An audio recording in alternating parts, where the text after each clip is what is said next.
Assalamualaikum, kenalkan nama saya Hamidatul Wahidah, saya dari kelas 10 IPS 4. Saya di sini akan menjelaskan tentang materi ekonomi syariah.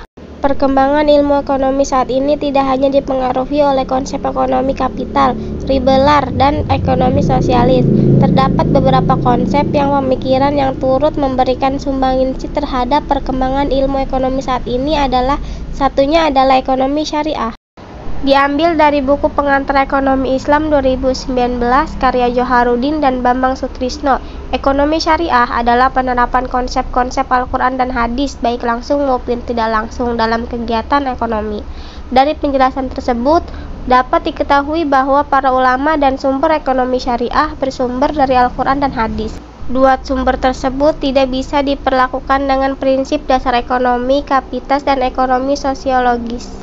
Ekonomi syariah mempunyai sifat dasar sebagai ekonomi rabani dan insani. Dikatakan sebagai ekonomi rabani karena syarat dan dengan arahan dan nilai ilahi. Sementara itu, ekonomi syariah dikatakan sebagai ekonomi insani karena ekonomi ini dilaksanakan dan ditunjukkan untuk kemakmuran manusia.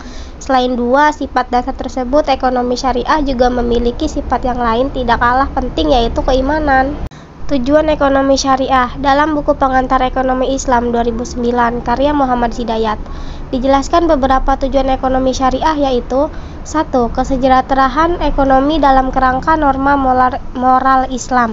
2. Persaudaraan dan keadilan universal. 3. Distribusi pendapat yang kekayaan yang merata. 4. Kebebasan individu dalam konteks kemaslahatan sosial. Cukup sekian dan terima kasih. Wassalamualaikum warahmatullahi wabarakatuh.